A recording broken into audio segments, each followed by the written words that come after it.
Thank you. I'd just like to ask what you think it would take to have a similar symposium of scope with this that basically focuses on the narrow side of that triangle.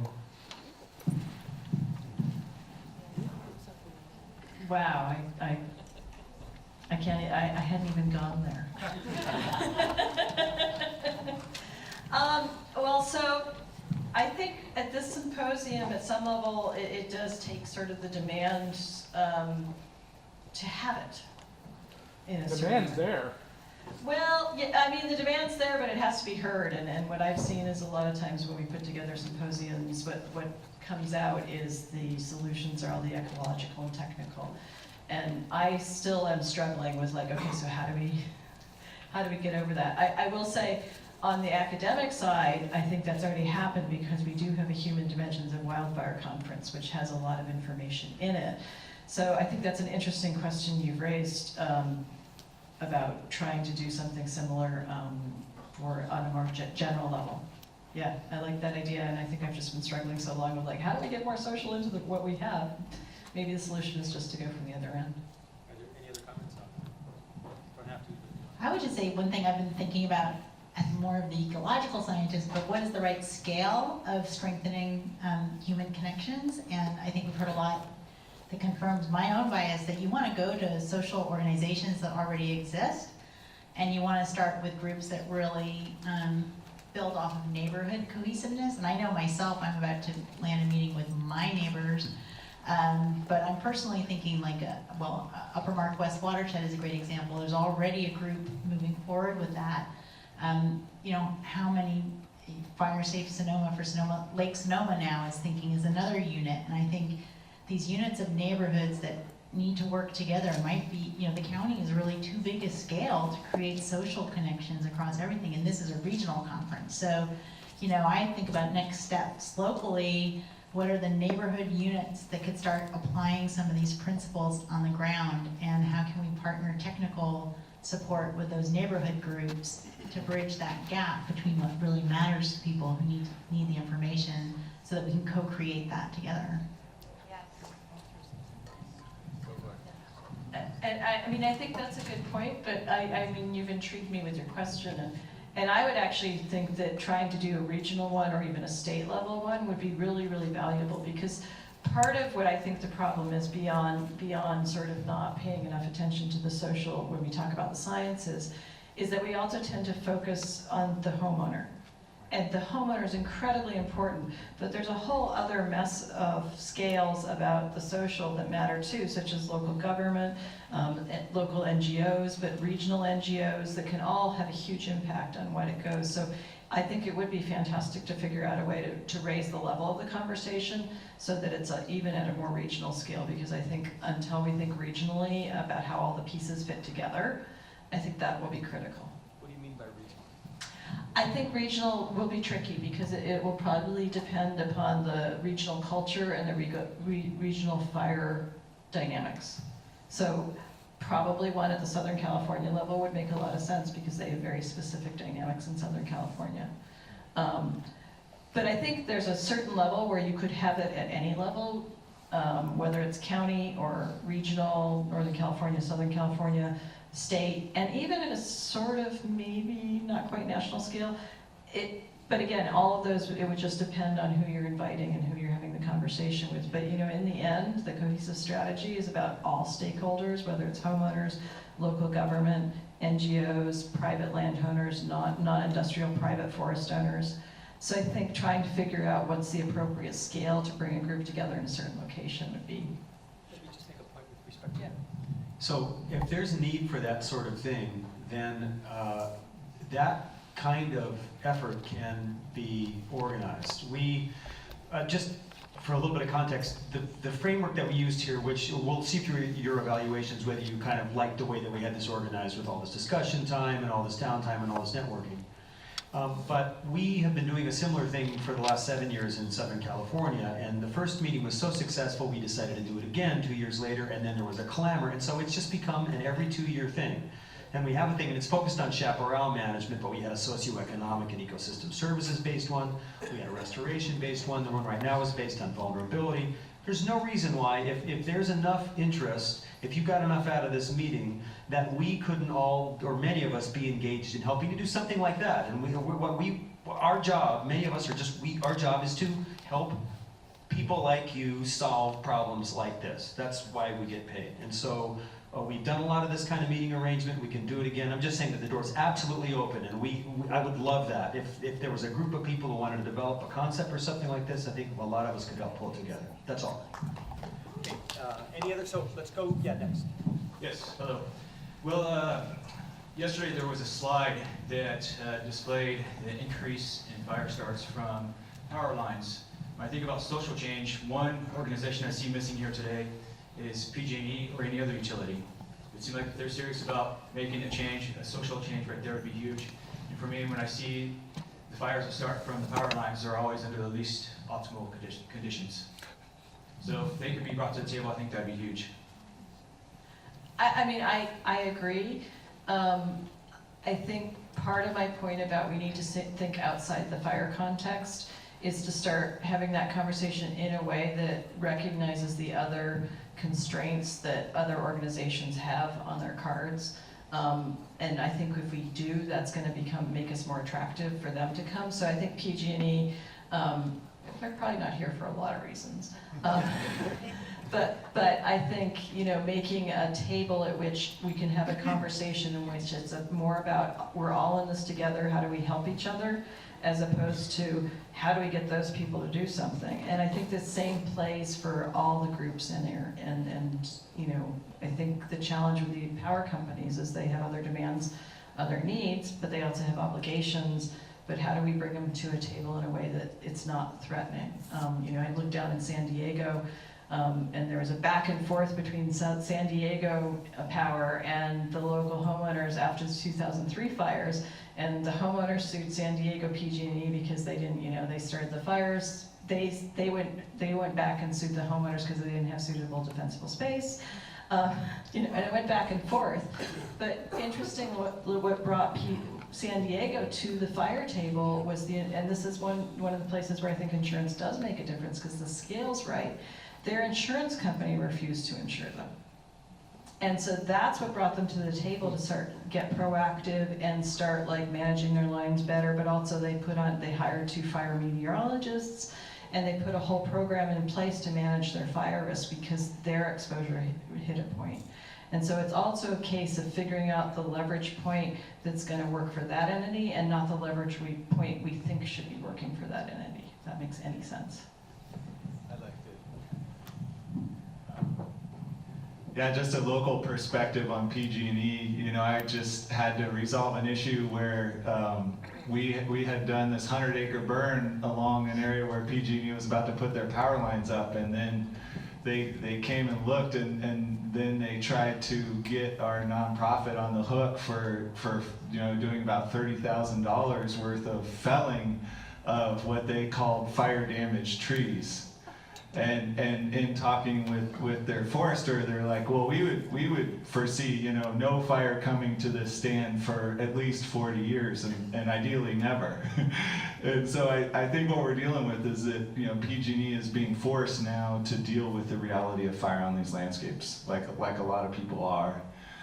When we approached them, 16, 17 years ago about their power lines and their transformers starting fires, and that we wanted to map their power lines in our Community Wildfire Protection Plan process, they said, no, we can't give you those layers, that's a national security issue. And we're like, well, you can see them from Google Earth, pretty well. And so, so just to say, I think there is a lot that PG&E can do coming to the table, and we're starting to see that.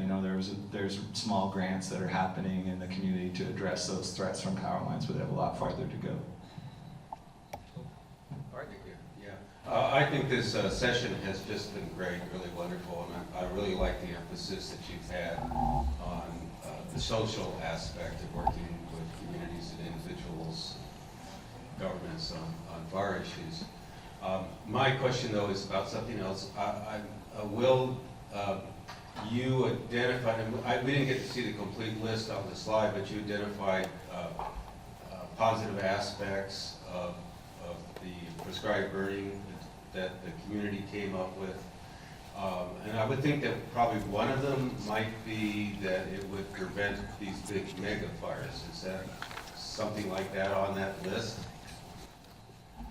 Yeah, well, I think the way the cookie crumbles is that we suppress the fires that we should let burn. Oops, I said let burn. We're not supposed to say that. But okay. Because we can. And so, for instance, a wildfire burns into an 8-year-old fire footprint. Ecologically, having that second fire in an area that burned 8 years before is going to make that 50,000 acres resilient to future fire. But it also makes it very easy to put out. And so what we keep doing is putting out because of the risk to adjacent communities. And so what that prescribed burning does is it allows us to, when a community sees a solid fuel break between them and a wildfire that's being managed for resource objectives, then they support the line officers making those decisions to manage those fires for resource objectives. And that was one of the examples I skipped over there at the end, where Klamath National Forest chose to let the island fire, 2017 island fire, which started July 1st around there, or maybe even June 1st. It burned for a couple months. The season was, we had the wettest winter on record. It shifted to a very dry summer, and then later that year we had the Wallow fire start right next door. And we had an east wind event that preceded the one down here. That fire moved 8 miles in one night, from 10 p.m. to 5 a.m. the next morning. Burned about 10,000 acres. And if it wasn't for that wildfire that was managed, the island fire, that fire would have ended up in my backyard. So, we're taking calculated risks with that managed wildfire and with prescribed fire to have better outcomes.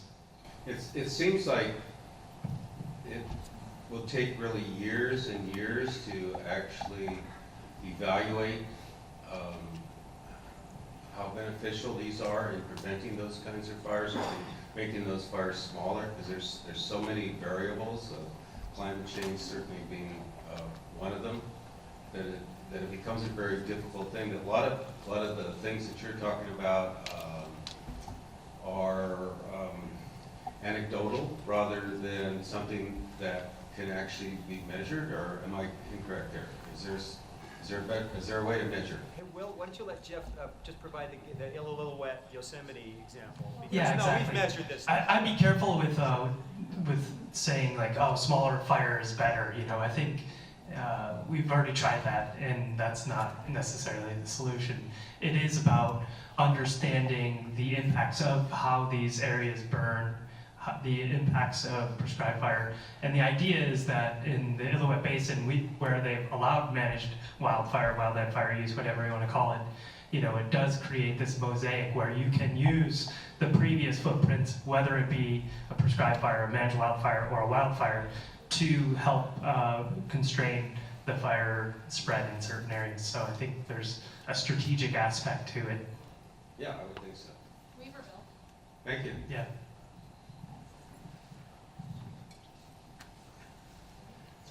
Changing our relationship with fire from reactive suppression to proactive use of fire is to a large extent a cultural issue.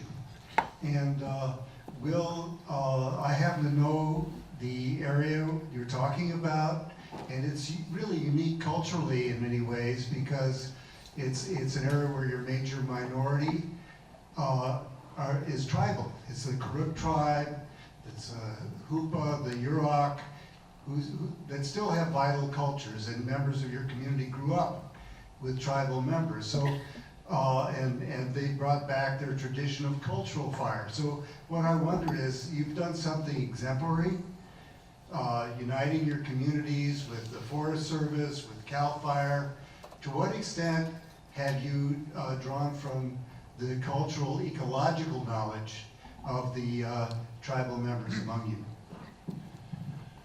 Yeah, well, I think the same practices that have been implemented by tribes over 10,000 years in our neck of the woods are applicable to this entire state. And the sooner we realize that, the better off we'll be.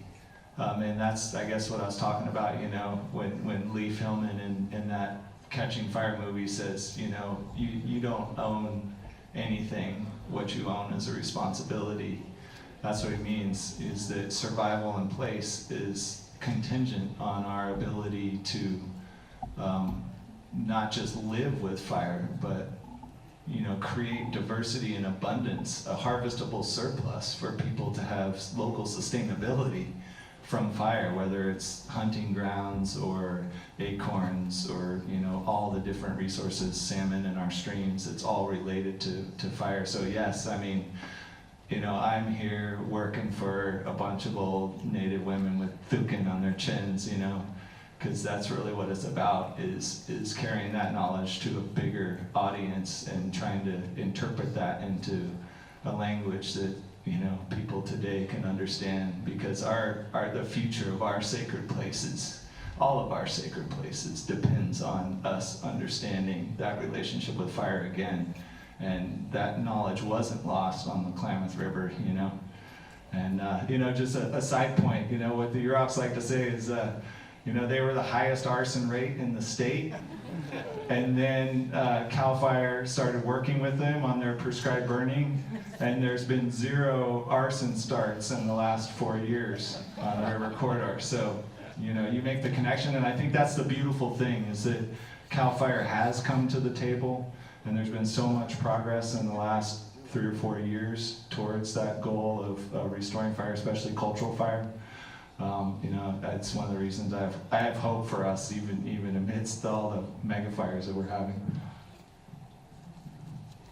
And I just want to say there's a lot of tribal leadership in this local area who are ready and waiting to partner around this. And I was sitting with folks from Kashaya, who I'm not sure if they're still here, but from the tribal people I work with, the perspective is like, oh, you guys are finally getting this. It's been very much in their awareness for some time, and there's a lot of capacity.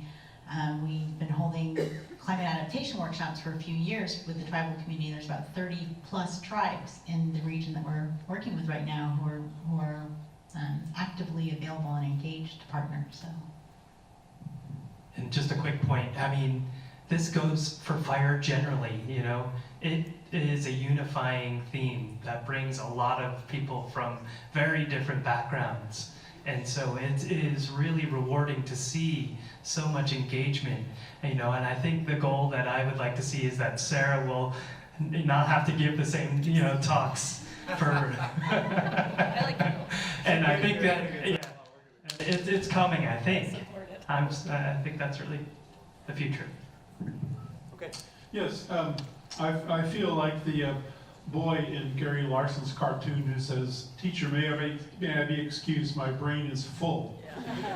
This has been an absolutely tremendous symposium, and I've been sitting over here online with lots of the members from the 4 Facebook groups I administer on wildfire, and I'm wondering how to get all of this wonderful information to people in Cobb who are homebound, who never get out, or many of them are triggered by any pictures of flames, so there's no way I'm going to post pictures of flames, because I've had people leave Facebook groups when they see flames.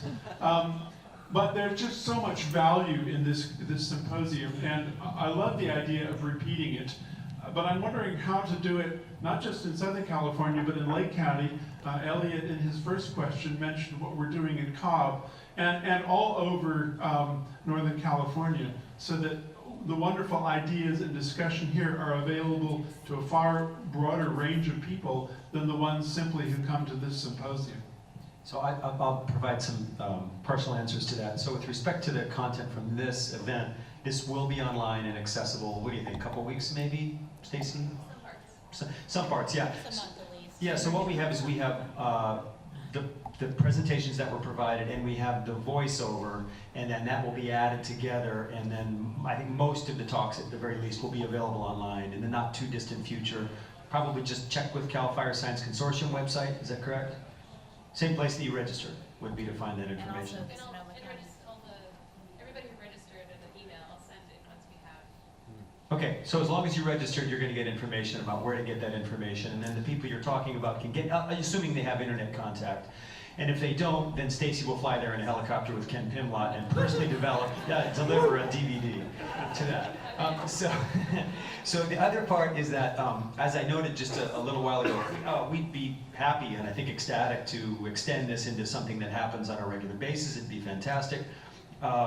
We had, as we first developed the concept for this meeting, we had some of these over beer discussions about, wow, that'd be cool, you know, because this area's been so underserved with respect to this kind of event, which is why we're doing it here. And the fires in October just really underlined and highlighted how absolutely necessary this kind of event was. But we also thought at the time, we were talking about a lot of things, but one of them was this could easily be a thing that moves around, because we decided that this was not going to be just about Sonoma and Napa counties, but rather it was going to be this whole swath of the Central Coast Range, which basically doesn't get this kind of information, but has a lot more fire than people think. And I think we did a good job of proving that in the last 2 days, that man, a lot of the fires you saw in October were just reburning scars from old fires that did a lot of the same kind of stuff. So clearly Lake County was a real focus area for us.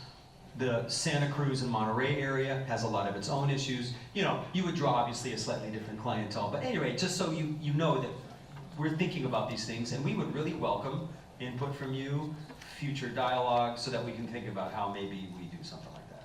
Thanks. Okay.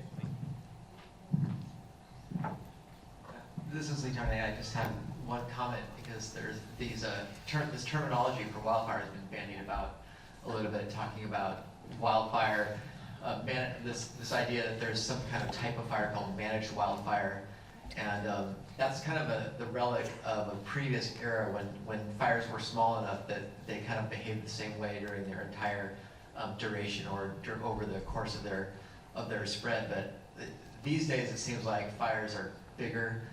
They're more complex, and they're getting bigger. They are getting more complex. And one of the things that's gone by the wayside is this idea that there's more than one type of wildfire. There's pretty much just prescribed fire, and then there's wildfire. And you manage all wildfires according to a whole host of risk spaces, the decision spaces, and you can talk for hours about all of the risk management that goes on with wildfire. But basically, it's wild, and you minimize risk, and you do the appropriate things on the landscape when you have the opportunities, if you get those opportunities. But it's important, I think, to not think of wildfire in any more than just a wildfire category. When you talk about going for the resource objectives, think of that as a different strategy on a landscape at an appropriate time and in an appropriate place. And make sure that, a lot of people will say, oh, what kind of wildfire is that? Is that a resource objective fire? Well, it could be in that day or in a given spot, but on another front and on another day, it could be full suppression, and here come the tankers, and the fire managers are the best people to judge what strategy to apply in which place, and that's an important thing for the public to understand. It's common knowledge among people who manage fires and have to deal with the day-to-day variation that causes you to have to change your strategies. But for people outside of that loop, it's sometimes hard to understand that it might look like, people might talk about it as a managed wildfire in one case, or a fire for resource objectives on one day. But then if the conditions change and an east wind starts coming, then you've got to change your strategy, and that's an important thing to keep in mind. Wildfires are wild.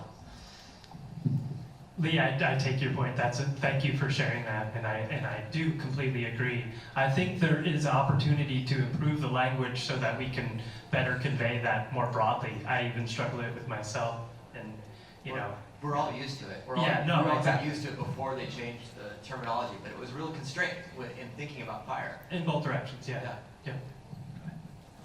And I personally think this whole thing of what do we call it is an obsession of the fire world and no one else. Could be, yes. There's sort of there's an idea in the fire world, if we get our terminology just right, then we'll be able to communicate our ideas clearly. And the point is, just be transparent and straightforward in explaining what you're doing. And if calling it a resource objective fire, doesn't resonate, don't use it. Just say, you know, there's a fire, we're managing it for multiple reasons. We have different tactics that we use. We use suppression as one tactic. In this area, we're letting it burn and monitoring it is another tactic. And that's pretty darn straightforward. Does anybody not understand what I just said? Right? And I didn't have to get caught into the right language. The right language is bureaucratic stuff, and I think we need to sort of not get too caught up in that. The obsession with categories in government, you're right, you know? Yeah. I just want to add one piece to this, you know, managing fire for resource objectives, but, you know, what I see it as is it's also community protection. You know, it's like if you let a fire burn in an area that burned, you know, 3 to 10 years prior, you're creating a resilient forest that is, yeah, it's good for the resources, but it's also good for humans. You know, the adjacent town can be buffered and saved by that choice. And so I think that's where that language about resource objectives kind of falls down, as it's not really, you know, characterizing, you know, the full benefit of what we're doing. That we're accepting a small risk now to prevent a larger risk later. Just to kind of go back to it, it's just, why are we managing the fire here? For what reasons? It might be for a plant, a bird, a community, or anything like that. And then what's the tactic and strategy we're using to do that? And it's pretty straightforward in my book.